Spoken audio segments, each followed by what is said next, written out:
encantada de que estéis aquí y muchísimas gracias, porque sé el esfuerzo que supone los traslados, bueno, todo en conjunto.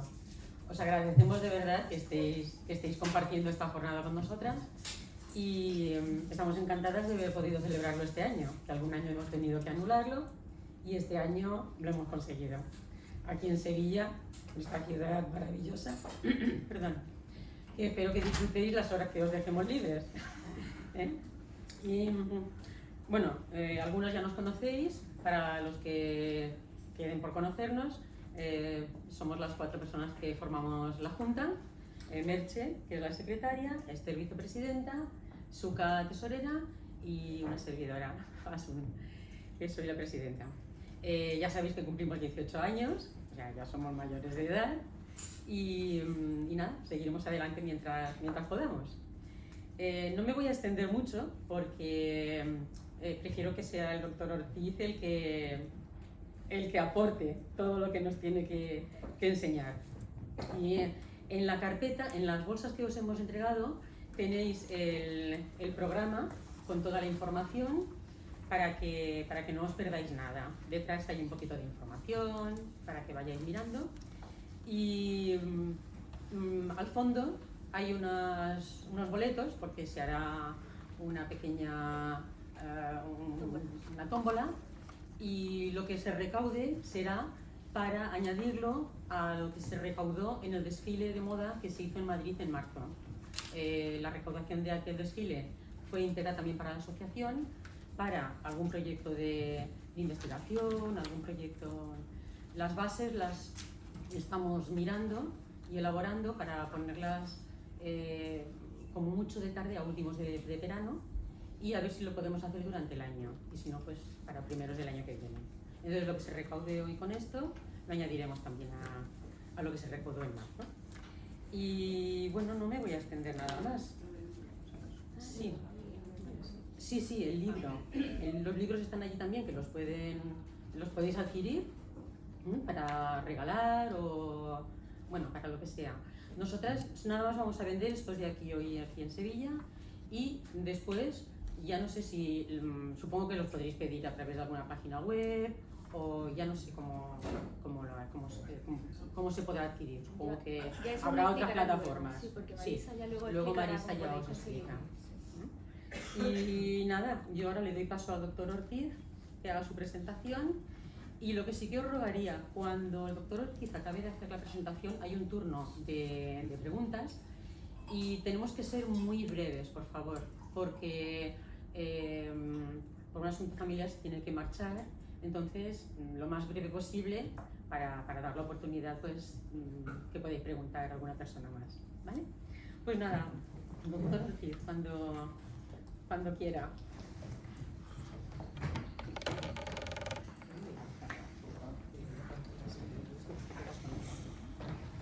Bueno, pues buenos días a todos.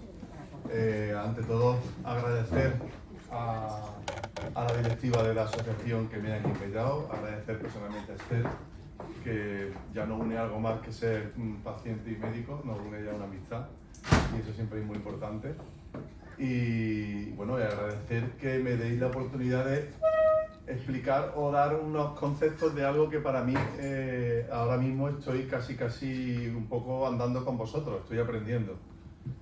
Yo soy urólogo, me formé hace 20 y tantos años como urólogo, siempre me he dedicado a la urología funcional, pero la medicina hiperbárica para mí ha sido algo nuevo que surgió a partir de contactos con algunos compañeros que se dedicaban a esta medicina hiperbárica por otros motivos.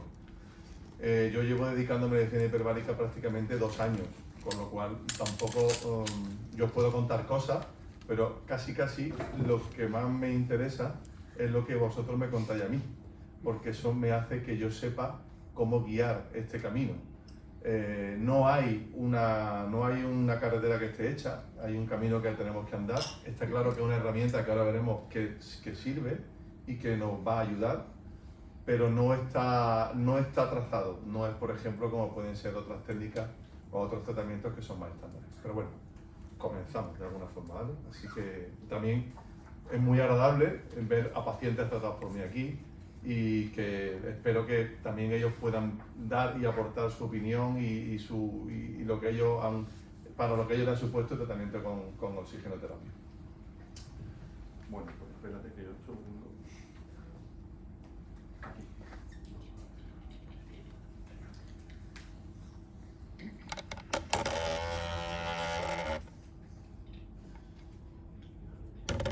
Perdona, a ver si esto funciona.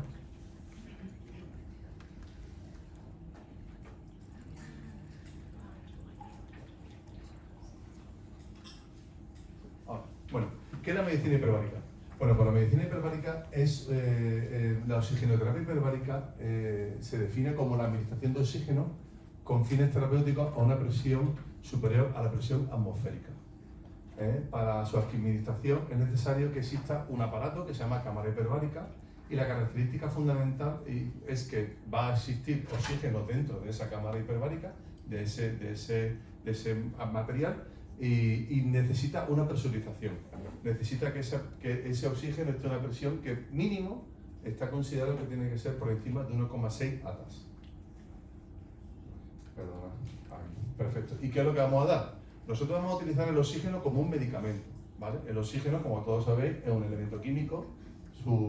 El número 8 tiene 16.000 UMA de peso. El oxígeno es entre el segundo o el tercer elemento químico más frecuente o más abundante en el universo. Lo tenemos tanto en el aire como lo tenemos en el agua. En el aire que respiramos, sabemos que prácticamente la mayor parte, tenemos un 80% de nitrógeno, pero el 20% de lo que nosotros estamos respirando es oxígeno. Eso es un concepto importante, ¿vale? Porque con ese 20% de oxígeno nosotros somos capaces de hacer una vida normal. ¿Qué ocurre si nosotros metemos un 100% de oxígeno en lo que nosotros estamos respirando con una presión mayor? Vale.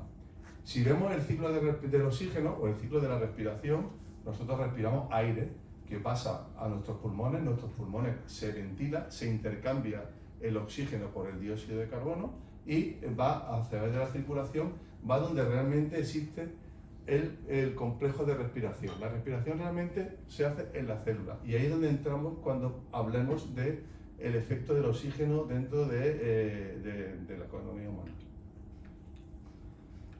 Vale, no me da esto.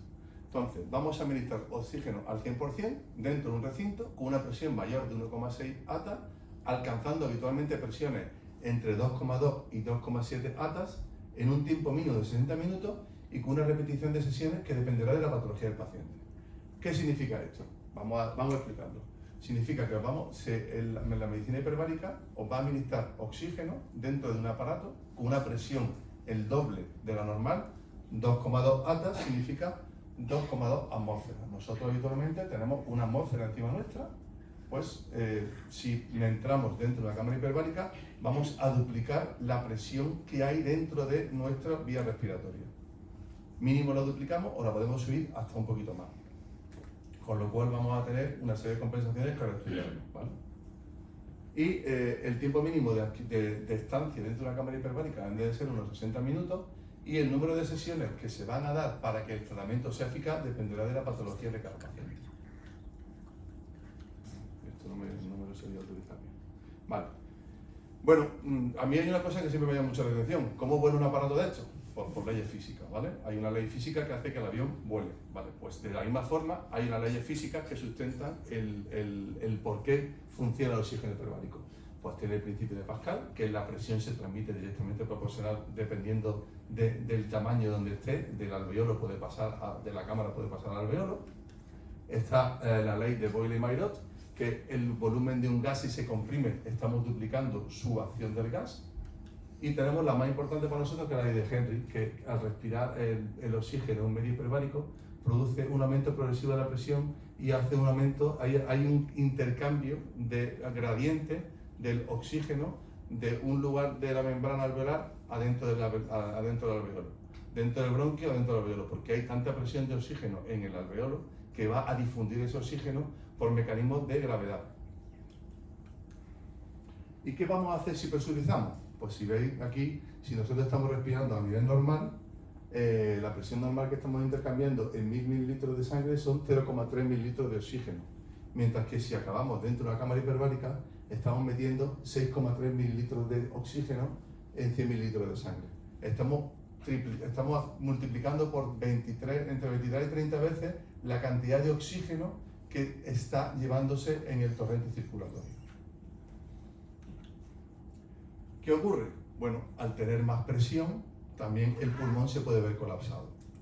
Ese colapso pulmonar es lo que nosotros tenemos que regular con el número con la presión que nosotros ejecutamos. Si nosotros subimos, porque lo más fácil sería, bueno, pues si subimos mucho la presión, mayor gradiente de oxígeno habría. No. Si subimos mucho la presión, podemos producir que el pulmón se colapse más y que haya menos intercambio. Entonces, por eso es llegar a unas presiones entre 2,2 y 2,6, que es donde hay mayor intercambio alveolar con una presión y con una compresión del pulmón lo menor posible. Esta misma presión que sufre el pulmón también la sufre otro órgano de la economía humana mientras que está en la cámara, como puede ser la vejiga, como puede ser los senos paranasales, como puede ser el oído, y por eso tenemos algún problema cuando entramos en una cámara con el oído y demás. Pero siempre estas presiones son completamente reversibles. Cuando salimos de la cámara, las presiones se estabilizan y deja de existir esta compresión. ¿Qué es una cámara hiperbárica? Pues tenemos varios modelos. Tenemos las cámaras monoplaza. Es una cámara en la que solo hay un paciente, hay un paciente por sesión.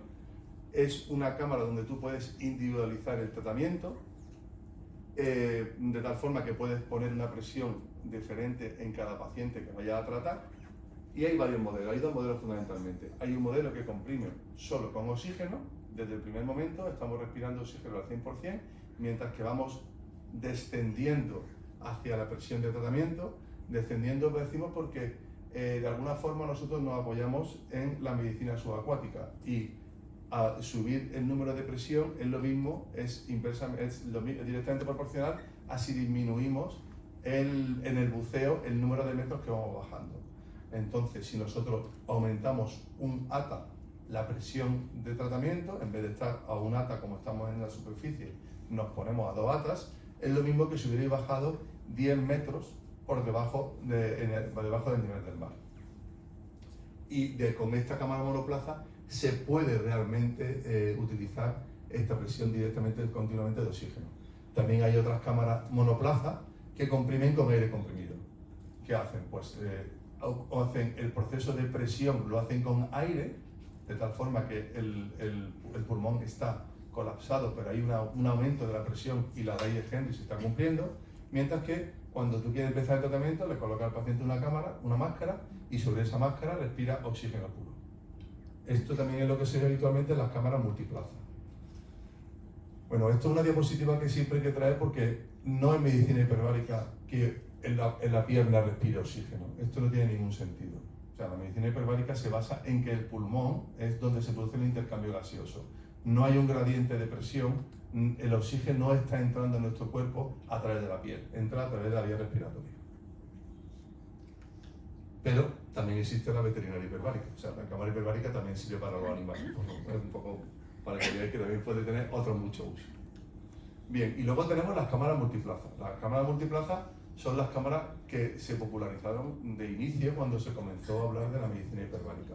Son cámaras que comprimen con aire, pueden tratar a un grupo de pacientes mayor, pueden tratar a un número de pacientes más numeroso. Hay cámaras, como veremos ahora, que tienen a lo mejor hasta para 16 pacientes.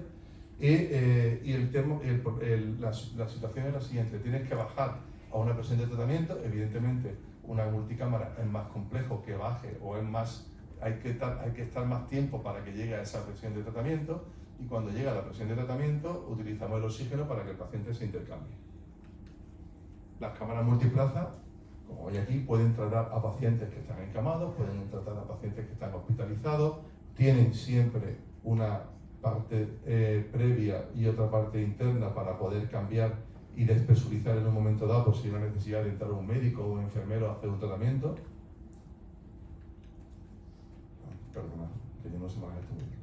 Y aquí tenéis un ejemplo, ¿veis? Es como si tú te hubieras metido dentro de un autobús, ¿vale? Tú te cierras y esto se presuriza. El aire que hay dentro se comprime. Entonces lo que estamos comprimiendo es aire. tú estás respirando en este momento aire con una compresión. Por tanto, en vez de tener el oxígeno a un 20%, lo tendría a un 40%, porque ha duplicado la ATA. Bien, para compensar ese oxígeno a un 40%, que no es medicina hiperbárica, los pacientes se tienen que poner, cuando entran en el momento de tratamiento, se tienen que poner o una escafandra o una máscara de respiración de oxígeno especial, que es por donde se le va a suministrar el oxígeno. Evidentemente, hay una serie de ventajas e inconvenientes entre una cámara y otra. La cámara multiplaza pues puede tratar muchos pacientes, pero la cámara monoplaza individualiza el tratamiento y hace que el tratamiento sea no más eficaz, pero sí con mayor eficacia. ¿Por qué? Porque desde el primer momento la cámara monoplaza estamos comprimiendo con oxígeno. El paciente, desde que empieza el tratamiento, respira oxígeno, dura unos 10 minutos que el paciente llega a la máxima presión, y durante 40-45 minutos el paciente está recibiendo el oxígeno a máxima presión. Luego tienes que descomprimir. Un tratamiento con cámara monoplaza suele durar 1 hora, más o menos. Podemos durarlo hasta los 90 minutos, se puede prolongar, no hay ningún problema. ¿Más tiempo te podría estar? Sí, pero también es verdad que el paciente te puede agobiar un poco. ¿Por qué? Porque no puede entrar en una serie de circunstancias. Mientras que un tratamiento de una cámara multiplaza requiere prácticamente de unas 2 o 3 horas, porque los primeros 40 minutos tienes que ir bajando a presión. Dentro de los pacientes que hay, todos no van a bajar con la misma facilidad. La presión le puede afectar a unos pacientes de forma diferente que a otros. Entonces tienen que ir compensando. Y una vez que tú bajas presión, tienes que establecer los 30-40 minutos en los que el paciente recibe el oxígeno para poder realizar realmente el tratamiento con oxigenoterapia.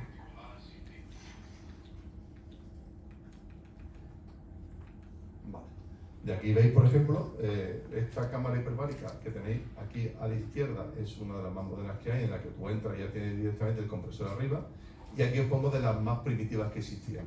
Esta cámara hiperbárica, lo traigo un poco a modo de recuerdo, a modo histórico, se creó en Estados Unidos en 1930.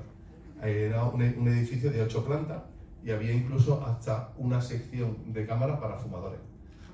Se podía entrar fumando en la cámara. La pena está en que en la Segunda Guerra Mundial, cuando ya no había todavía realmente un tratamiento de medicina hiperbárica real, pues se desarrolló para utilizarlo en metal. Como a dato histórico, os diría que la medicina hiperbárica empezó a utilizarse no como medicina hiperbárica, sino con los conceptos físicos de aumento de presiones en torno al siglo XIX y el principio del siglo XX, pero cuando realmente se empieza a comenzar a pensar que esto es un tratamiento médico eficaz fue a partir de 1960. A partir de 1970 empiezan a utilizarse las unidades de medicina hiperbárica. Se desarrolla fundamentalmente en Estados Unidos, se desarrolla fundamentalmente en Rusia, en Iberoamérica y, por ejemplo, en Europa hay unidades de medicina hiperbárica, pero en Turquía o en Israel son países muy avanzados en el tratamiento con medicina hiperbárica. Y uno de los primeros que popularizó la medicina hiperbárica pues fue este señor, que todos lo conocemos porque hemos visto vídeos suyos, que es Jacques Cousteau. Jacques Cousteau trabajaba en el Mar Rojo y se dio cuenta, él fue de los primeros que se dio cuenta, que sus buzos curaban la herida mucho más rápidamente. ¿Por qué? Porque sus buzos bajaban siempre bajaban más de 10 metros por debajo del nivel del mar. Bueno, a partir de ahora vamos a hablar un poco de lo que es la fisioterapia del oxígeno. El oxígeno que respiramos, por tanto, tiene un 21% de oxígeno. Si nosotros tenemos un transportador del oxígeno, que es la hemoglobina, que casi siempre suele ir saturado un 95%, y claro, tenemos un porcentaje de oxígeno disuelto en el plasma, que suele ser unos 19 mililitros de oxígeno. Si nosotros comprimimos, no lo voy a ver aquí, esto ya está demasiado chico. Entonces nosotros, si aumentamos la presión, como hemos visto en la primera diapositiva, hasta 2 atas, vamos a aumentar la cantidad de oxígeno disuelto en sangre. ¿Cuánto tiempo dura ese oxígeno disuelto en sangre? Pues suele durar un tiempo de lavado de unas 4 horas. Ese oxígeno que nosotros hemos metido en sangre y que hemos llegado hasta 6,8 mililitros por 100 mililitros de sangre, pues dura unas 4 horas dentro del cuerpo humano dando vueltas. De tal forma que... A ver, que esta diapositiva viene aquí. De tal forma que si nosotros, vamos a hacer gráficos, utilizamos la hemoglobina, es como si llevamos a una persona en un taxi.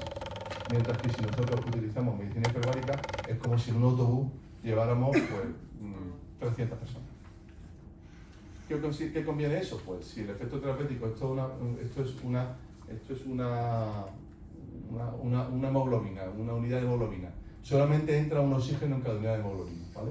La hemoglobina, lo que nosotros es una hiperoxia, tanto tisular, hiperoxia significa una hiperoxigenación, tanto en la circulación arterial como en la circulación venosa como en la circulación tisular. Este oxígeno se une de forma física al plasma y el oxígeno, por tanto, accede por capilaridad a todos los órganos de nuestra economía. Ese oxígeno va a ir difundiendo, va a ir disuelto en sangre y va a llegar a todas las partes de nuestra economía. Y eso va a ocasionar una serie de productos terapéuticos, principalmente este. Como hemos hablado antes, ¿dónde realmente respiramos? Nosotros respiramos realmente en una cosa que está dentro de la célula, un organismo dentro de la célula que se llama mitocondria. Ahí es donde realmente se produce la respiración celular. En la mitocondria tiene que entrar glucosa, tiene que entrar oxígeno y en la mitocondria se produce una serie de reacciones. Hay una cosa que se llama ciclo de Krebs, que seguramente casi todos los que estamos aquí alguna vez lo hemos oído alguna vez, y ese ciclo lo que produce es energía, ATP. Pero claro, ese ciclo de Krebs, si no hay oxígeno, no funciona bien. Entonces, si el oxígeno no está presente completamente, hace que la formación de ATP vaya por otro lado, que sería la vía anaeróbica, y produciría menos cantidad de energía y produce también radicales libres. Cuando sale el oxígeno de esta respiración, sale como dióxido de carbono, sale como lo que nosotros expiramos habitualmente. ¿Y qué es lo que produce que haya un efecto que la célula no funciona? Pues produce un estrés celular. El estrés celular no es más que un aumento de los radicales libres que se quedan dentro de la célula cuando el proceso respiratorio de la célula no es completo. Esos radicales libres son los que producen inflamación y los que producen afectación dentro de la célula. Son los que realmente están produciendo la patología a nivel celular. Y aquí es donde nosotros vemos que el oxígeno puede ayudar dentro de la célula para que este estrés celular o este aumento de los radicales libres dentro de la célula disminuya considerablemente. Incluso, si nos vamos a más, hay una nueva visión de la oxigenoterapia hiperbárica, que es la división celular y los telómeros. Esto sí va muy en boga con lo que son las distintas alteraciones a nivel de la división celular. Cuando una célula se tiene que dividir, el telómero es el que dirige la división de la célula. ¿Qué es el telómero? Bueno, el telómero es un acúmulo de ADN que está en el final del cromosoma. Es muy importante. Si el telómero funciona bien, nuestra célula se divide bien. Yo como médico, como urólogo, siempre decíamos que nuestra vida está en nuestras arterias. Si las arterias funcionan bien, nuestra vida va a ir bien. Pero realmente donde está nuestra vida es en el telómero. Si el telómero se elonga bien, la división celular va a ser mejor.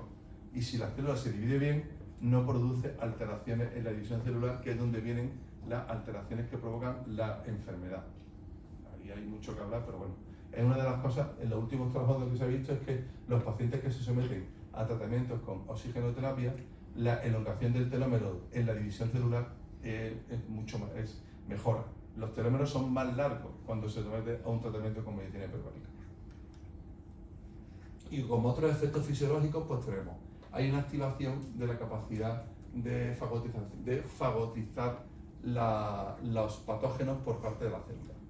El polimorfonuclear es la célula defensiva del cuerpo, es como decir de una forma la policía del cuerpo. ¿Qué hace un polimorfonuclear? Se come a una bacteria, o se come a un radical libre, o se come a cualquier sustancia que está dando vueltas por el cuerpo. Pues el oxígeno ayuda a potenciar la acción de los polimorfonucleares. Activa también la formación de los leucocitos.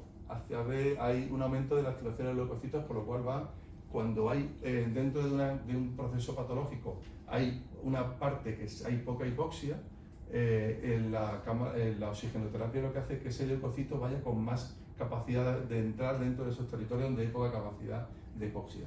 Y afecta sobre todo a los gérmenes anaerobios, que los ataca directamente con la producción del oxígeno, tanto al oxígeno como a nivel de la toxina que produce el gen anaerobio. Además, produce un efecto reológico. Esto lo pasa casi muy pequeñito, pero bueno.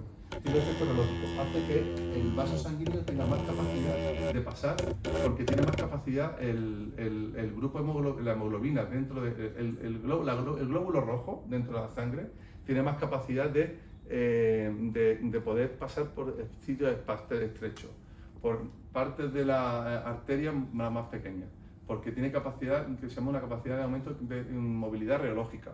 Es capaz de estrecharse y de engrandarse el glóbulo rojo. También aumenta los factores de crecimiento tisular, afecta a los factores de crecimiento plaquetario y aumenta la capacidad de tratar el edema y la inflamación. Esto es un efecto paradójico porque se llama efecto Robin Hood. Os lo explico un momento.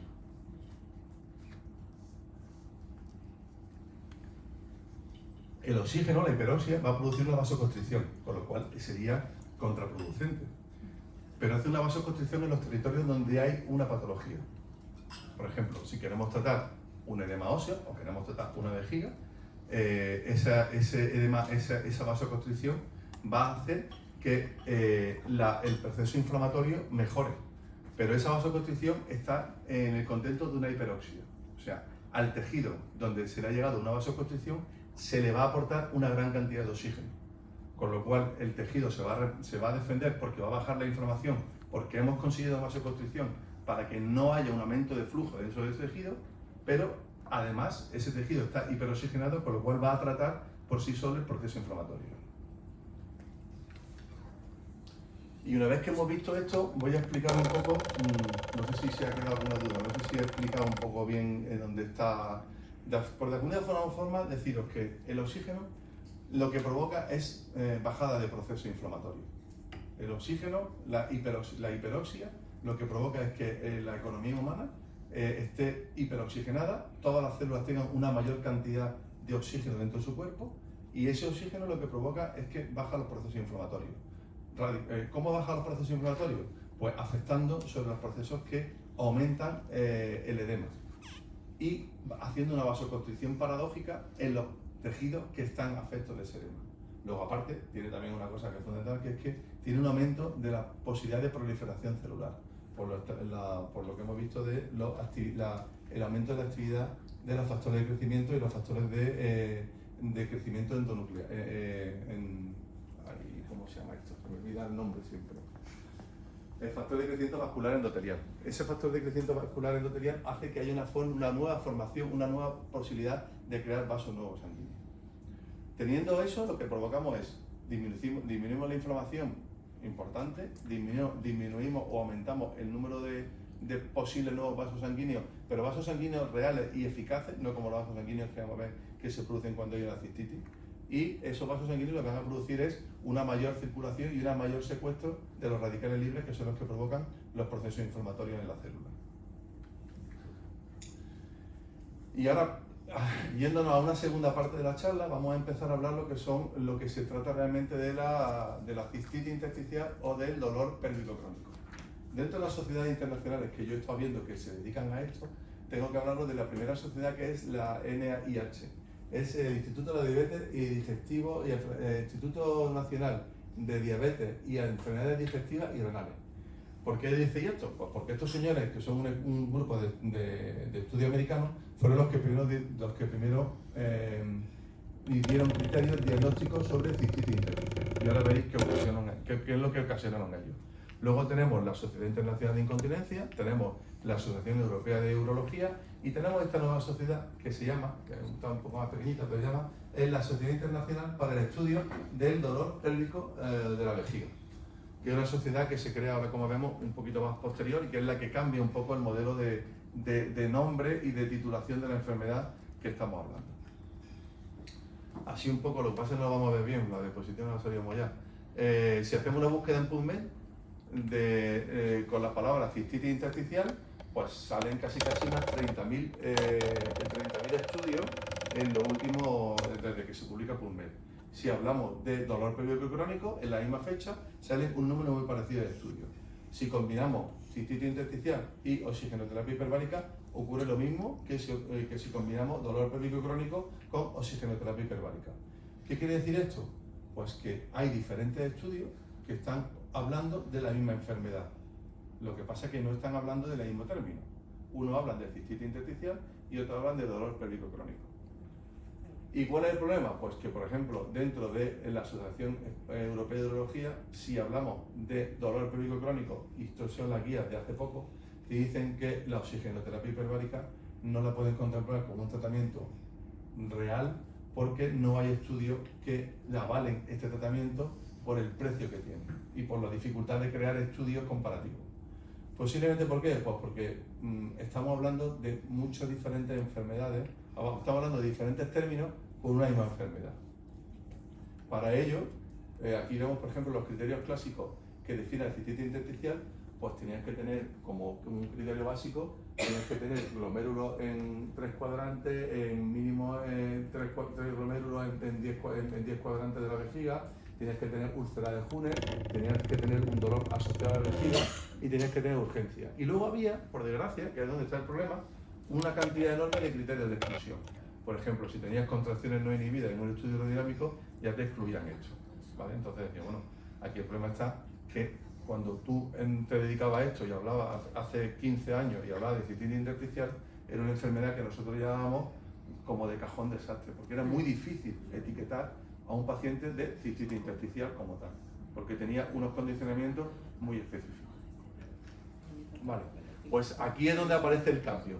En el año 2004, en Europa, en Copenhague, hay una serie de urólogos que se juntan y montan esta asociación, en la que empiezan a decir que no están de acuerdo con los criterios que han montado los americanos y empiezan a hablar de dolor pélvico crónico.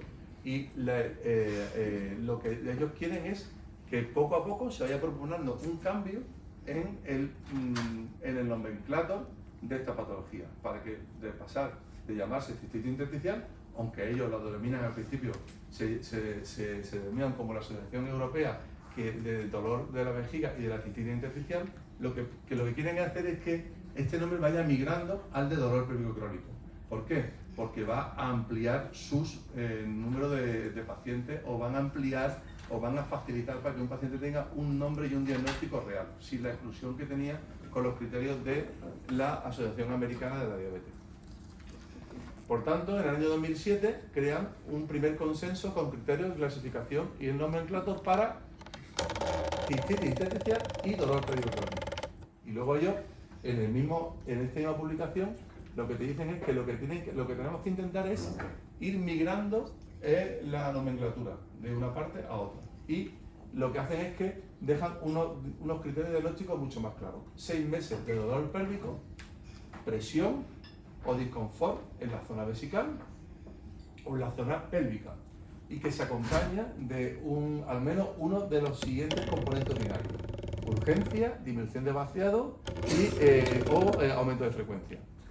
También es verdad que hablan de que hay una serie de parámetros que tienen que excluir, que son parámetros como pueden ser pues, tumores vesicales, litiasis vesical, afectación por otras enfermedades no autoinmunes que están por encima de estas. O sea, esos parámetros los dejan fuera. Y lo que sí persiste es para ellos la necesidad de realizar cistoscopia con hidrodistensión o solamente y biopsia. Y según el paciente se etiquete de una forma o de otra, pues tendrá una serie de nomenclatos diferentes. Hay un paciente que tú puedes decir, pues me han hecho una biopsia o me han hecho una cistoscopia. Ya no es necesario que para llegar a alcanzar ese diagnóstico tengas que tener un diagnóstico de anatomía patológica. Creo que esto, para poder hacer un consenso general, es un avance bastante importante. Y ahora, bueno, os voy a contar un poco cómo puedo yo llegar al diagnóstico. Yo creo que la patología, todos conocemos exactamente cuál es la clínica de la patología. Sabemos que la causa fundamental de la patología es el dolor. Y el dolor se va a acompañar de urgencia, aumento del deseo de ir al servicio o de ir al misionar de forma urgente, y con un aumento de la frecuencia. También va a haber alteración a nivel del vacío de la vejiga. Va a haber pacientes que tengan dificultad, que no vacíen bien la vejiga, que se les quede parte y esa disminución de la vejiga, del vaciado, sea lo que le provoque más síntomas. También hay pacientes que van a tener un aumento de la sintomatología irritativa o como infecciosa. Vale, todos esos pacientes lo que tienes que intentar descartarles que tengan una infección urinaria activa. Pero hay una cosa en la que a partir de ahora vamos a tener que estar muy constantes, que son en los PRO. Los PRO son, de alguna forma, medidas o fórmulas de intercambio de información cuantificables. Quiere decir que nosotros os tendremos que dar a vosotros una serie de folletos para que esos folletos nos lo paséis a nosotros para cuantificar el grado de enfermedad o cómo estáis vosotros en el momento de la enfermedad. El principal pro para mí es el diario miccional. El diario miccional es una forma muy eficaz de saber realmente cómo está afectando la enfermedad en vuestra vida, en vuestro día a día y en vuestra calidad de vida. Para mí, por ejemplo, el diario miccional es la forma más fácil intento que sea lo más fácil y no quiero que sea una molestia o algo que no sea capaz de rellenar una persona. Yo, personalmente, por ejemplo, yo solo pido la hora en la que se hace la micción y saber el grado de urgencia que tiene la micción. Ese grado de urgencia viene descrito dentro del diario miccional y suele ser de 0 a 4. 0 es que yo soy capaz de ir al servicio sin ningún problema y 4 es que tengo que ir con urgencia porque he tenido un escape. Vale. Pues para mí este es uno de los elementos más importantes y es uno de los elementos que tenemos que, tanto vosotros como nosotros, te digo yo, porque yo soy el primero que se tiene que acostumbrar a utilizar estos elementos, en los que van a ser los que nos van a dar una fluidez de información. Hace un diario miccional y me lo devuelve y yo sé exactamente cómo tú estás y tú eres capaz de comprobar cómo te encuentras porque eres capaz de ir comparando tus diarios miccionales. Dentro de los diarios miccionales, dentro de los parámetros también tenemos la escala visual del dolor, es la EVA, es una forma muy gráfica de definir cómo estás, porque tú estás puntuándote según tú te encuentres en otras ocasiones con el dolor. Y hay otro cuestionario que es el cuestionario de autoevaluación del control de la vejiga, en el que vamos a hacer preguntas con respecto a los síntomas y con cómo te molesta ese síntoma. Y sobre eso vamos a escalar una puntuación. Pues esto es lo que es la base en lo que nosotros vamos a ver cómo va evolucionando la enfermedad. La cistoscopia, la biopsia vesical y la distensión son fundamentales. No tengo más que veros que estas son las imágenes más representativas de lo que puede ser la vejiga de muchos pacientes. Vejigas que están con una neovascularización, que yo creo que es la base que provoca el dolor en la enfermedad. Yo no puedo afirmar esto de forma categórica, pero creo que los pacientes que tienen un aumento de la vascularización son los que tienen más cantidad de dolor, porque esa vascularización, estos son vasos sanguíneos, son vasos aberrantes, son vasos que hacen que la sangre no circule bien y aquí es donde está el problema realmente de la enfermedad. Pero también tenemos efectos inflamatorios dentro de la vejiga, estos son los glomérulos que estábamos hablando antes, ¿vale? Y aquí, esto lo que pasa no se ve muy bien, pero podría ser, aquí arriba tenemos lo que sería una úlcera de Julian. Otra de las bases del diagnóstico debe ser el estudio dinámico. No es fundamental, no es obligatorio, pero para un urólogo que hace funcionar el estudio dinámico puede llegar a ser muy importante.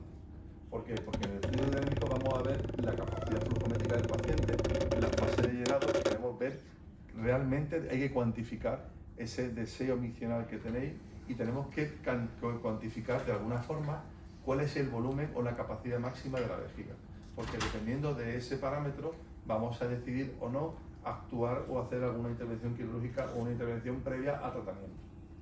Y vamos a ver luego la fase de vaciado, porque otro de los problemas que podéis presentar con mucha facilidad y que no están realmente bien cuantificados es que cuando una vejiga funciona mal, no solamente tiene problemas por el llenado, sino que se queda con residuo y ese residuo es uno de los problemas que más difícil o que menos fácil de identificar es. Y esa fórmula nos la da muchas veces el estudio dinámico. ¿Es fundamental? No. ¿Es necesario? No. Pero nos ayuda y nos aporta información. Y, por ejemplo, a la hora de realizar o de validar tratamiento, es algo que tendríamos que hacer. Y luego como tratamiento pues tenemos, yo he creado aquí una especie de pelota porque yo tampoco quiero hablaros de todos los tratamientos que hay para cistitis intersticial porque yo creo que lo habéis oído todo. Pero podemos decir que tenemos tratamientos médicos, que tenemos un tratamiento psicológico, fisioterápico, tenemos tratamientos mediante instilaciones, tenemos tratamientos mediante inyecciones intravesicales, tenemos tratamientos quirúrgicos, o sea, hay muchísimos tratamientos, ¿vale? Y el problema es el siguiente.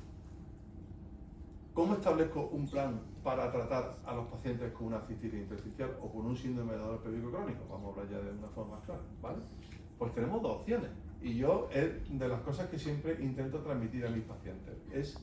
Podemos ir subiendo escalón a escalón, que significa empiezo con una cosa, si ese tratamiento fracasa, subimos al siguiente, empezamos con medicación o empezamos con cambios en el hábito de vida. Si el cambio no funciona, tenemos que subir el escalón, vamos a la medicación.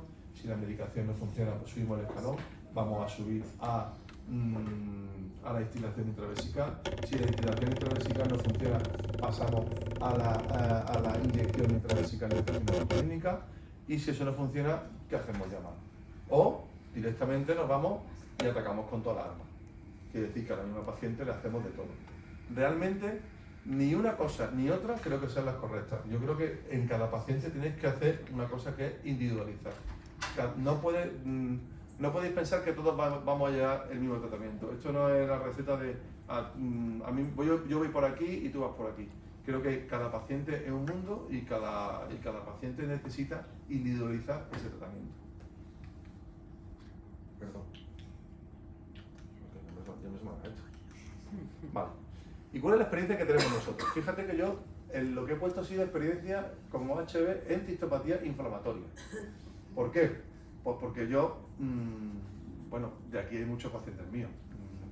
Yo, para empezar a hablar de oxigenoterapia, no tengo una cohorte de pacientes clasificada, diagnosticada de cistitis intersticial pura, ni tengo una cohorte de pacientes que solo son dolor pélvico crónico, pero sí tengo una cohorte de pacientes a los que llamamos que tienen una inflamación vesical. Porque, por ejemplo, entran pacientes que tienen infecciones de repetición, que ya la excluiríamos, entran pacientes que tienen cistitis por radioterapia, que también estarían excluidas, aunque yo creo que todas estas patologías van a ir sumándose progresivamente al nomenclator de dolor pélvico crónico, ¿vale? Bueno, pues nosotros ya hemos tratado 22 pacientes, se dan unas 20 sesiones de oxigenoterapia entre 2,2 y 2,4 ATA, hay 18 pacientes a las que le hemos hecho cistoscopia o biopsia vesical, hay 4 pacientes que no se han realizado, han entrado en cámara sin tener esa cistoscopia. El resultado de la biopsia suele ser casi siempre el mismo: inflamación difusa de la pared vesical con afectación e inflamación de polimorfos nucleares, de distiocitos, de células empalizadas, el típico carácter de proceso inflamatorio vesical o proceso de inflamatorio en el tejido.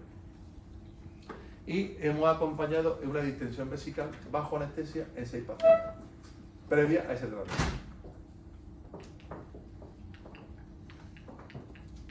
Esto ya está muerto.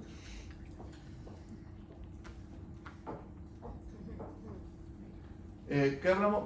¿Qué es mi experiencia? ¿Cuál es mi experiencia con la cistoscopia, la inyección de toxina o la hidrodistensión? Nosotros, antes de utilizar cámara, pues utilizábamos muchas veces la inyección de toxina botulínica.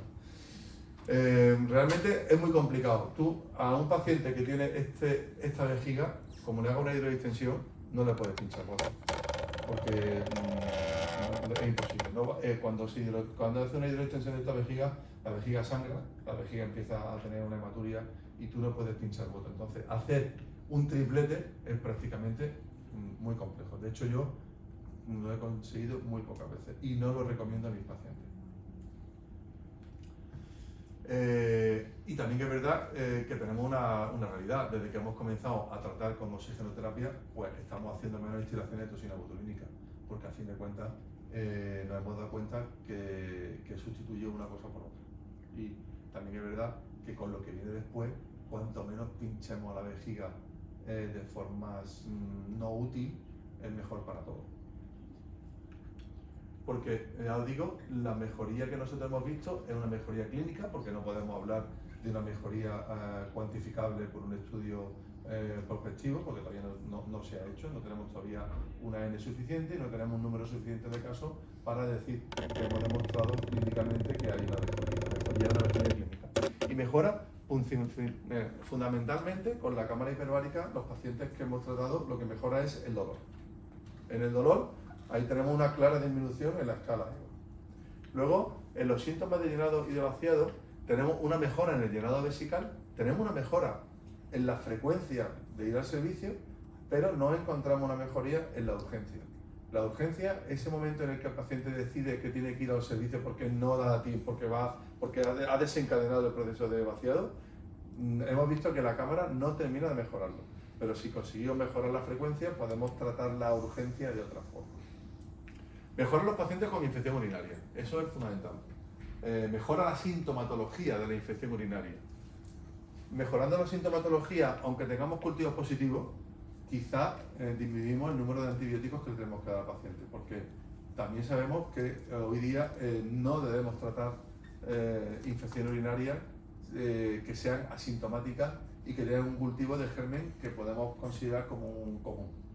O sea, si tenemos un coli que no es muy agresivo o que es muy sensible al antibiótico y la paciente no tiene síntomas, quizás lo mejor que puedo hacer es no dar antibiótico a esa paciente.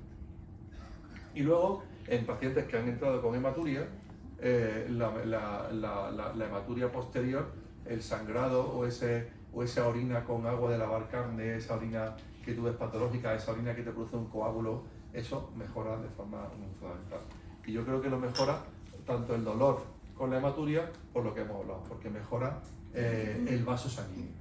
Esa neoformación vascular que tiene la vejiga, hacemos que esa vejiga funcione y mejore lo que es la redistribución de esa sangre en la vejiga.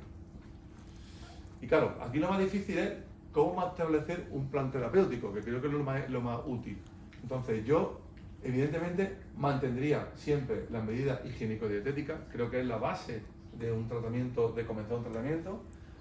Mi frase a mis pacientes es: nosotros tenemos una carretera y tenemos la línea blanca, y no sé si os acordáis que había un programa en televisión que decía siga la línea blanca, ¿no? Creo que lo hemos visto todos, tenemos toda la edad de eso. Pues yo a lo que digo a mis pacientes es que hay que seguir la línea blanca. Como te salga de la línea blanca en medidas higiénico-dietéticas, tenemos un problema. ¿Cómo qué? Alimentación, fundamental. Descanso, estrés, tabaco, alimentos que provocan café, todo esto es decir, me voy a ir a comer a un taiwanés. No, ahórratelo. Es una pena, pero creo que eso te va a provocar un problema, ¿de acuerdo? Vale. Apoyo farmacológico puntual, vale. Yo creo que en un momento dado, pues si hay que utilizar algún analgésico, se puede utilizar, pero no debe ser la base, es un apoyo. Debe ser un apoyo. Mantener las instilaciones. Evidentemente, si a un paciente le va bien las instilaciones intravesicales, yo no se las suspendería nunca, por mucho que utilizar el oxígeno. ¿Por qué? Porque en ese caso podemos, aunque yo no he querido meterme en las bases histológicas de la cistopatía o de la cistitis intersticial, sí hay una diferencia clara en lo que es la cistitis, en la afectación mucosa, y la cistitis en lo que es la afectación muscular, o lo que es los cambios en la muscular de un paciente con cistitis intersticial y que son los cambios en la mucosa de la vejiga de un paciente con cistitis intersticial o con dolor crónico. Y si comenzamos un tratamiento y tenemos un estudio urodinámico y en ese estudio urodinámico encontramos que hay una disminución clara de la acomodación vesical, y ese es un concepto que creo que tendréis. La acomodación vesical no es más que las diferentes presiones que hay, es una relación entre presiones y volumen en el estudio urodinámico. Una vejiga tiene que tener una capacidad de distensibilidad con presión cero. Si yo distiendo una vejiga metiendo 300 centímetros de volumen, la presión que tiene que tener esa vejiga debe ser lo más parecida a cero. Si al ir distendiendo la vejiga, la presión dentro de la vejiga va subiendo, estamos disminuyendo la acomodación. Ese paciente tiene un problema intersticial, de ahí viene el nombre, tiene un problema de que la vejiga no es capaz de distenderse. En ese caso, tenemos que apoyarnos siempre de una hidrodistensión previa a la realización de la oxigenoterapia. ¿Cuándo y cómo? Eso no lo sé, sinceramente. No sé si hay que hacer la hidrodistensión y al día siguiente entrar en cámara, porque la hidrodistensión también le puede provocar un sangrado y podemos tener un problema, o si hay que hacer una hidrodistensión y esperar un mes, 15, 20 días que te recuperes. Lo que sí tengo claro es que si no, no va a ser tan eficaz el tratamiento, y eso nos lo ha dado también el feedback que tenemos con los pacientes. Y evidentemente hay un problema, y es que para que esto sea eficaz tienes que ir del número de 20 sesiones.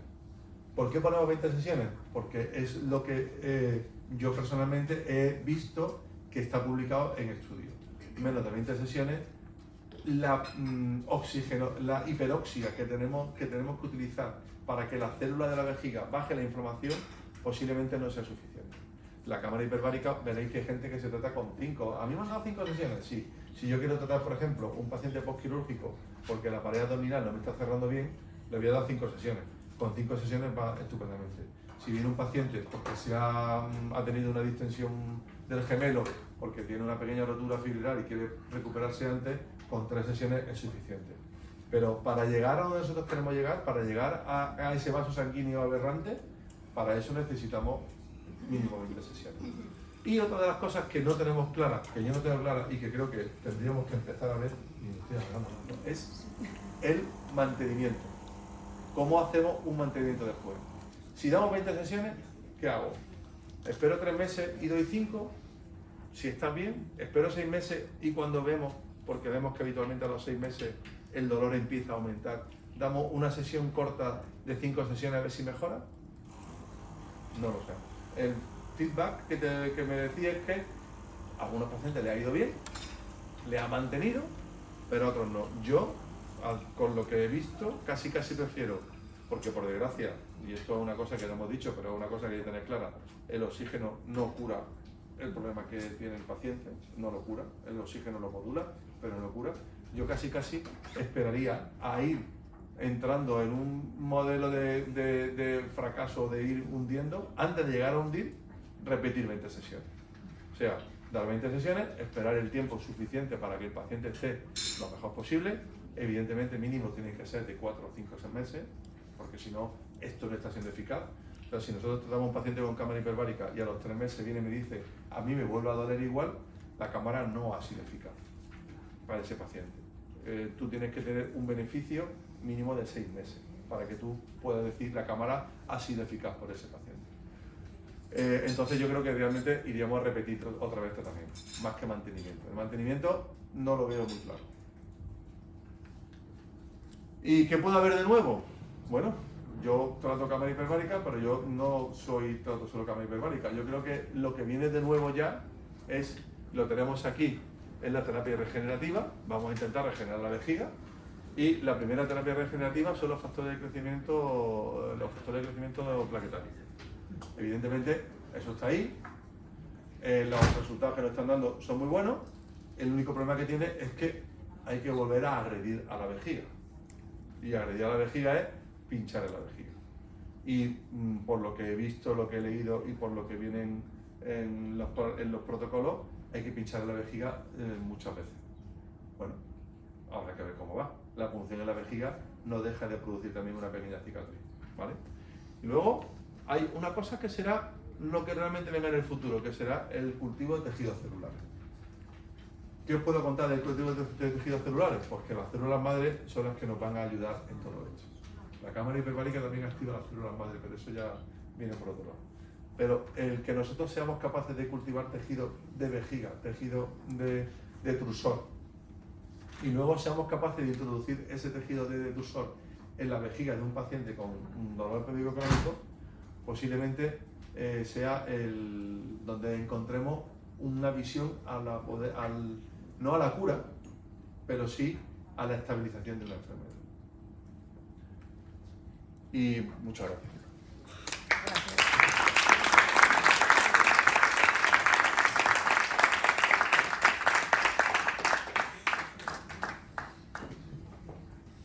Bueno, ahora llega el turno de preguntas y lo que sí vamos a pedir, por favor, que no hagáis preguntas personalizadas, sino más bien genéricas, para que nos puedan ayudar a todos, más que nada porque no nos extendamos mucho. Si luego tenéis alguna pregunta concreta, personal, que quisierais hacerle al doctor, nos podéis mandar un correo a la asociación y nosotros se lo transmitiríamos a él para que nos diera la respuesta y se la pasaríamos. Entonces, bueno, si tenéis alguna pregunta que queráis hacer referente a todo lo que se ha estado poniendo aquí, no sé si necesitáis un micrófono o... Ya. Cuando se hace este tratamiento en la cámara, has dicho que puede haber alguna sintomatología de colapso pulmonar u otra alteración. Cuando estás dentro con el tratamiento, ¿cómo se nota el paciente, cómo lo nota que te está pasando esto? No. Quizá me he explicado mal. No hay un colapso pulmonar.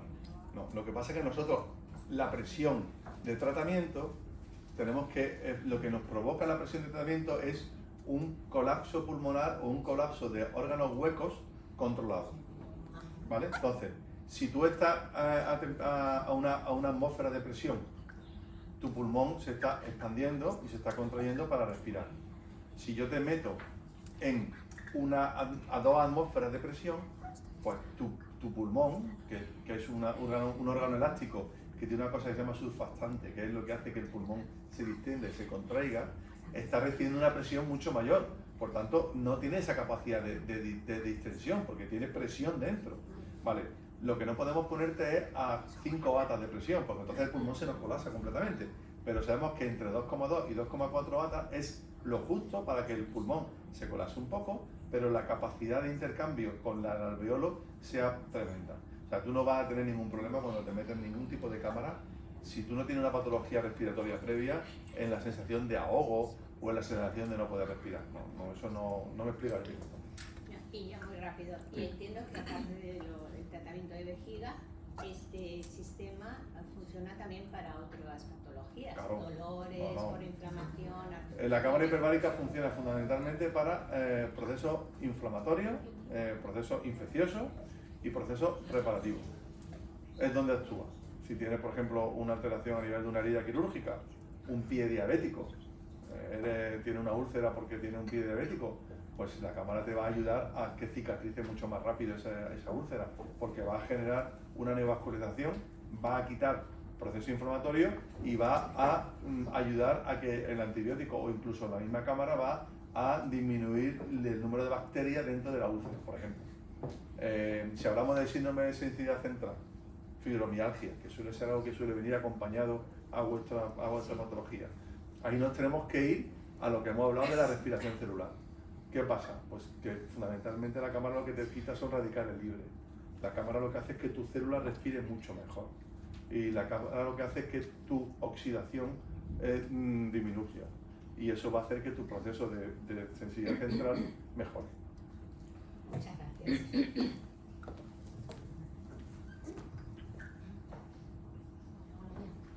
Yo quería saber qué posibilidad de acceso hay a nivel de la sanidad pública andaluza. Pues a nivel de la sanidad pública andaluza hay acceso, pero es complejo. Que yo conozca, en la sanidad pública andaluza solo hay una cámara. Las cámaras hiperbáricas, habitualmente las que existen, solían depender de la sanidad militar, porque es obligatorio por la sanidad militar tener cámara hiperbárica en todos los hospitales militares.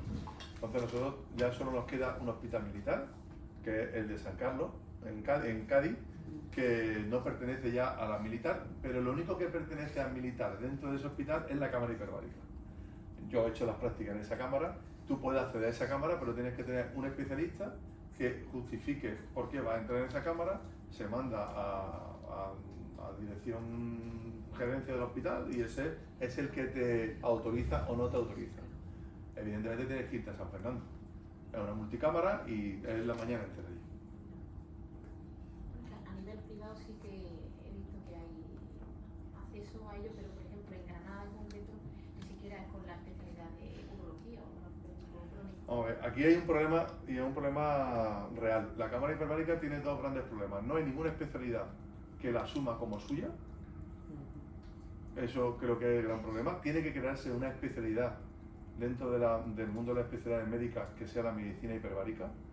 Y si hubiera alguna especialidad que tuviese que ser la que fuese la que comandara esto, para mi gusto tendría que ser la medicina interna. Pero fíjate tú, yo soy urólogo, no me dedico prácticamente a nada de medicina interna. Pero luego, por las distintas patologías que tratamos, pues por ejemplo, hay traumatólogos que utilizan cámara hiperbárica, hay cirujanos generales que utilizan cámara hiperbárica y hay urólogos que utilizamos cámara hiperbárica. Y luego eso es la principal impedimento desde el punto de vista médico. Y luego hay otro impedimento muy importante que es la legalidad. Las cámaras hiperbáricas no están legalizadas. La cámara que nosotros tenemos creo que es la única que hay legalizada en Sevilla. Legalizada quiere decir que ha pasado por un consenso del sistema hay un inspector médico que ha venido, ha valorado y ha legalizado el uso de la cámara hiperbárica en un ambiente hospitalario. Hay por desgracia, en lo que hemos hablado de que tienes que estar a mínimo 1,6 atas, es porque hay muchos centros que la cámara que tienen es una cámara que presuriza 1,5 atas y lo venden como medicina hiperbárica. Ahí, si tú quieres entrar a una cámara, lo que tienes que saber, preguntar qué modelo de cámara tienen, cómo trabajan, tienen que tener un operador de cámara obligatoriamente siempre contigo y tienen que estar en contexto de un ambiente hospitalario parecido.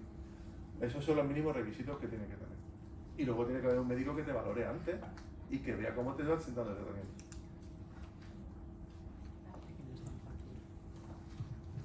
No es tan fácil No, llegar ahí. no. Hay que llegar a eso. Hola, buenos días. Hola. Primero de todo, gracias por la exposición, que me ha gustado muchísimo y necesitaba aclarar algunas dudas. Tengo bastantes preguntas, No hay problema. pero bueno. Empiezo por la primera. Cuando te hacen el tratamiento con menos ATAs, de 2,2 o 2,4, por ejemplo a 1,6, ¿la efectividad es la misma o tienes que hacer más sesiones o no sirve para nada? No, la efectividad no es la misma y no tienes que hacer más sesiones. Si tú, dependiendo de la presión, lo que está provocando es el porcentaje de oxígeno que puede entrar dentro del pulmón, ¿vale? Si tú comprimes 1,6 ATA, estás comprimiendo, primero tienes que ver si estás comprimiendo con aire.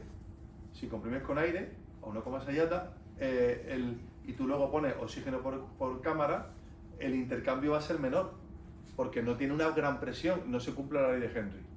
Entonces, para que se cumpla esa ley en la que tú tienes que intentar pasar por gradiente, por difusión pasiva, el oxígeno desde el alveolo al torrente circulatorio, tienes que crear una gran presión de oxígeno dentro del alveolo, para que por difusión pasiva ese oxígeno pase.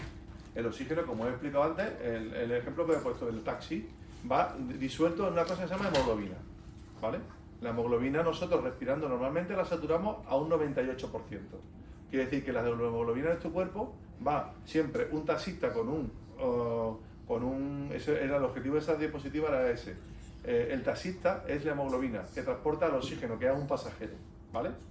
Entonces, a una atmósfera normal, el intercambio gaseoso hace que el oxígeno vaya disuelto en sangre, va muy poco, 0,3 mililitros de oxígeno, muy poco. A 1,6 no vamos a llegar a pasar a 6,8 mililitros. Para llegar a 6,8 mililitros de oxígeno disuelto en sangre, necesita 2,2, 2,4 ATA, ¿vale? A 1,6 no llega a lo mejor, hombre, vas a difundir más que si está en un ATA, pero no vas a llegar a lo que necesitas.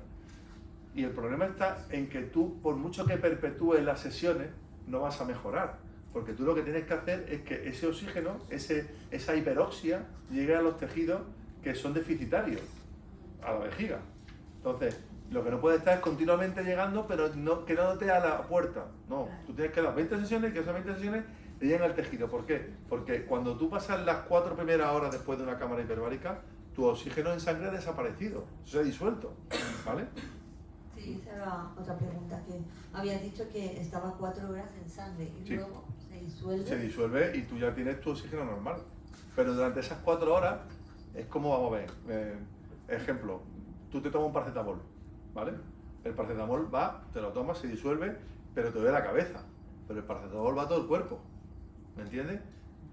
¿Qué pasa? Que cuando llegan los receptores de dolor que están en el músculo de la cabeza que te está provocando la problema, porque realmente suele ser un problema cervical, actúan a ese nivel. Pero el paracetamol te llega a todo el cuerpo, ¿me entiendes? No te tomas una pastilla de paracetamol y solo va donde tiene dolor. Entonces sabes que tienes que dar 1 gramo para que haya una suficiente cantidad de paracetamol que llegue a donde hace falta. Pues con el oxígeno es lo mismo, si esto es un medicamento, tú tienes que dar una cantidad de oxígeno durante un tiempo para que llegue donde hace falta. El oxígeno no tiene ningún sentido que esté disuelto en sangre. El oxígeno lo que tiene sentido es que llegue al tejido que está falto de oxígeno, que es al tejido inflamatorio. Entonces, una vez que tú le has metido ese nivel de oxígeno, la célula empieza a utilizar ese oxígeno, empieza a respirar y empieza a disminuir los procesos inflamatorios, que es lo que nosotros queremos. ¿Y es necesario que las sesiones sean diarias? O, por ejemplo, se puede hacer un día sí, un día no. Vamos a ver, lo ideal, También tengo esa duda, ¿no? Que Lo ideal- tiene que ser 20 sesiones diarias lo, o i- 40. lo ideal es que la sesión sea diaria. Lo que pasa que es muy complicado en la vida que tenemos que las sesiones sean diarias. Hay una gran diferencia en que tú te des 20 sesiones en vez de en 20 días, te lo des en 35 días. No. Pero lo que no te puedes dar 20 sesiones en 60 días. porque pierde esa eficacia. Tú lo que estás necesitando es que te llegue el paracetamol al sitio. Vale, ¿las contraindicaciones de...? Las contraindicaciones de la cámara son bajas, no lo he hablado, tenía que haberlo dicho ciertamente. Las contraindicaciones son, desde un punto de vista, en lo que es la claustrofobia, que tengas claustrofobia, sobre todo en las monoplazas. En las multiplazas hay muy poca sensación de claustrofobia, en las monoplazas puede existirla. Y luego, como una contraindicación única, es que hayas tenido epilepsia, que tenga una epilepsia no controlada, porque el oxígeno a alta dosis sí puede producir efectos epileptógenos, que son reversibles, pero puede producirlo. Entonces, un paciente que tiene epilepsia, si tú has tenido epilepsia de pequeñita y te tomas tu medicación, tu Keppra, puede entrar en la cámara sin ningún problema. Lo que no puede entrar en la cámara es un paciente que dice, no, yo tengo epilepsia y no te la tengo controlada, porque ese oxígeno le puede producir un ataque epiléptico dentro de la cámara. Y dentro, si tú tienes un ataque epiléptico dentro de la cámara, pues no te van a tratar en el minuto 1, tienen que descomprimir para poder abrir. Ya está, y la última. No pasa nada. Está tratando en una cámara comunitaria. Estoy haciendo Y le ha ido muy bien. en una multiplaza. Yo he hecho en una multiplaza Sí. y pues claro, de la seguridad social y me dicen que ahora tengo que esperar 8 meses o porque hay mucha lista de espera, ¿no? En cambio, si iba pagando, pues sí, pase usted. Entonces yo quería saber... Eso ya depende de la ética de cada uno. Claro, yo quería saber las contraindicaciones porque, por eso precisamente, porque por una parte me decían, es que no lo quería personalizar, ¿no? No lo quería personalizar por eso, porque por una parte me decían que no se podía hacer muchas sesiones al año y por otra parte, si pagas, sí. No, Yo quiero vamos, saber al año cuántas sesiones te puedes sí, hacer. es muy Si a mí difícil me ha que- ido bien, pues yo es- quiero estar cada 3 meses haciéndomelo. Es muy, ¿O difícil, no? es No muy puedo. difícil que tú te intoxiques con oxígeno por muchas sesiones que te den. Me estamos hablando de que necesitas casi unas 3-4 horas diarias de oxigenoterapia por encima de 2 ATA y un tratamiento continuado de más de 60 sesiones para que el oxígeno te provoque un problema. Pero sí lo existe. Ese oxígeno, si damos ese número de sesiones, te puede producir una cosa que es una fibrosis pulmonar. Pero eso es a unos niveles escandalosos de sesiones. Ahí sí hay un daño, pero nadie va a hacer eso, ¿me entiendes? Lo que yo creo que si tú te das tú te das tratamiento de oxigenoterapia por una patología determinada, lo que no tiene sentido es que te des todos los días ese tratamiento, porque posiblemente no te sea necesario. Si tú te encuentras bien, estás bien, me voy a dar tratamiento porque estoy bien, ¿no? Date tu margen, porque la hiperoxia que tú estás mantenida y que ha hecho que tu vejiga baje la inflamación, la has conseguido ya. Bueno, ha perdido efectividad ya. Vale. Ahí es donde yo te digo que no sé todavía cómo hacerlo, porque no sé Claro. la efectividad hasta dónde llega. Bueno, quedan 2 Gracias. preguntas, ¿vale? Muchas gracias. Hola. Y terminamos, que los dos se quieren marchar. ya Sí. No, no os preocupéis, venga, un par de preguntas más ya. Son y 10 ya, ¿eh? Ya, ya. Primero también agradecimiento, me parece una charla también bastante interesante. Lo mío es el tema de contraindicaciones. Sí. Yo hago las preguntas, si vemos que es algo personal, ya lo... Ya, es que tenemos muy poquito Vale. tiempo. No te preocupes. Primero, con el tema de la presión, yo tengo tinnitus, por ejemplo, Sí. si hay algún problema, No. vale. No. Ahí hay un operador de cámara. El problema de la presión habitualmente suele ser con el barotrauma, con la afectación del oído. Pero el operador de cámara lo que tiene que saber es ir bajando la presión, no dependiendo de cada paciente, a un nivel de rapidez. Más que nada si aumentaría ese tinnitus, porque por ejemplo cuando voy en avión, yo ya sé que luego voy a estar un tiempo, por suerte se me ha quitado, pero un tiempo con el chin, chin, chin, chin, chin.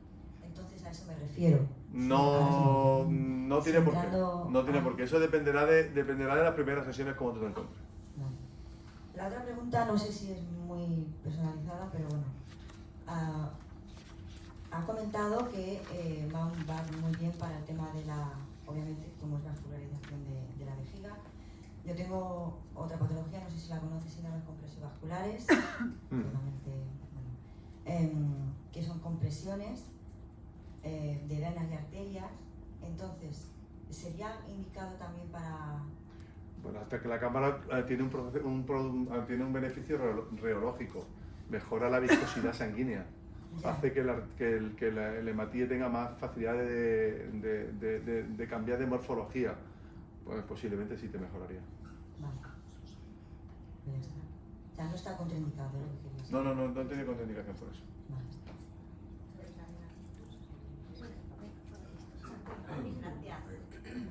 Buenos días, doctor. Muchas gracias por traer marcar senderos que ayude a esta patología. Yo quería hacer muy concreto.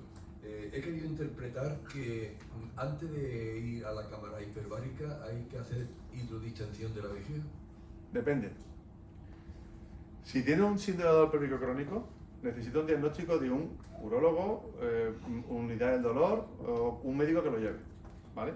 Y ahora, dependiendo de su distensilidad vesical, sería necesario hacerle una hidrodistensión o no.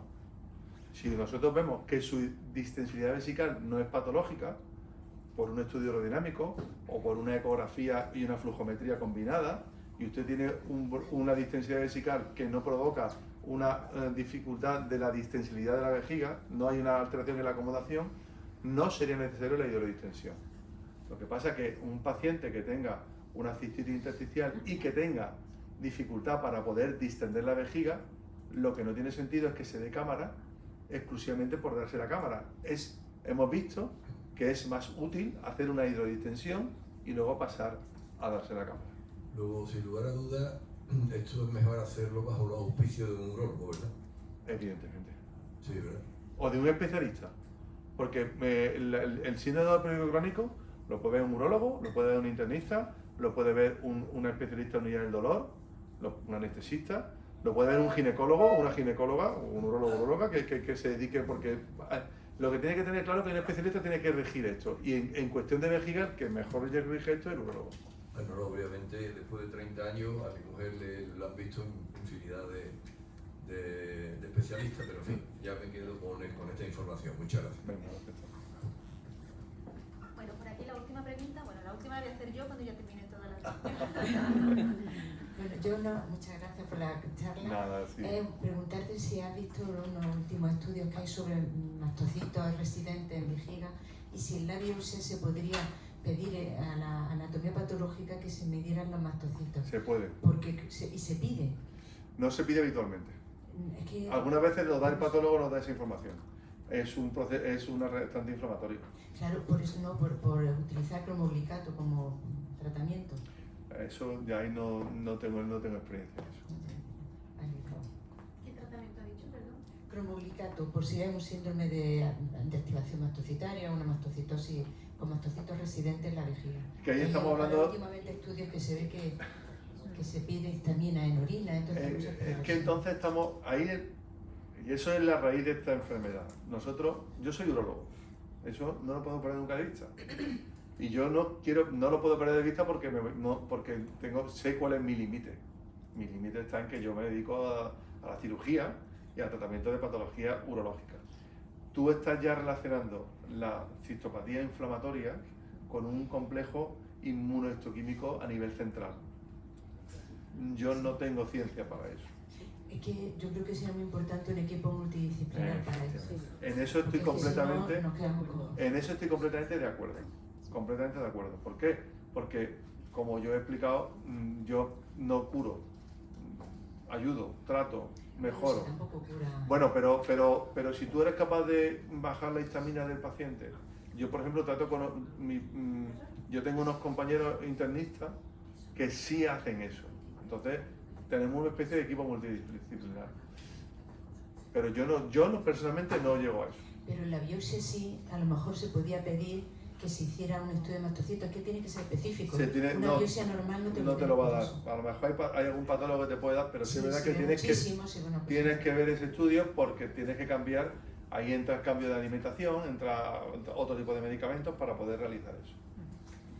Gracias. Bueno, pues nada, yo te voy a hacer la última pregunta.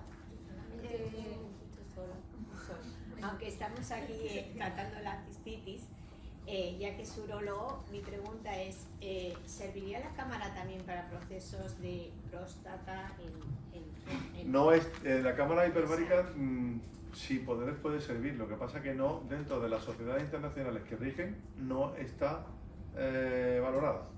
Entonces, Pero se ha probado en no está aprobado. pacientes de No está aprobado. diabetes o- Hay, si te pone a ver, hay muchísimos, pero evidentemente es que ahí cambia la medicación, cambia la nomenclatura. Si yo tengo un paciente, la prostatitis de toda la vida, es que ese paciente hay que cambiar el nombre, porque no tiene una prostatitis, tiene un síndrome de dolor pélvico crónico. Es varón y tiene un dolor en una zona del cuerpo que está cercana a la vejiga, a la pelvis. Pero es que eso es el cambio de nomenclatura, porque entonces ese paciente no tiene una prostatitis, que es una terminología, bajo mi punto de vista, antigua. Gracias. Bueno, pues te hago la última pregunta y ya te puedes marchar. A ver, en la asociación hay algunos pacientes que tienen implantado un neuromodulador. Sí. En este caso sí estaría contraindicada la cámara, ¿no? ¿O no Pues, estaría creo, contraindicada? pues yo creo que no. No tiene ningún Pero problema. Como es un aparato... No tiene ningún problema. El No estaría neuromodulador, contraindicado. lo sé porque yo he tratado pacientes que tienen marcapaso. El neuromodulador no es más que una pila y un catéter. Entonces, la pila está prevista para que esa pila aguante una presión, porque el paciente con neuromodulador puede hacer buceo. Es lo mismo, no hay ningún problema, se puede tratar. Bueno, pues nada, hemos terminado, ¿verdad?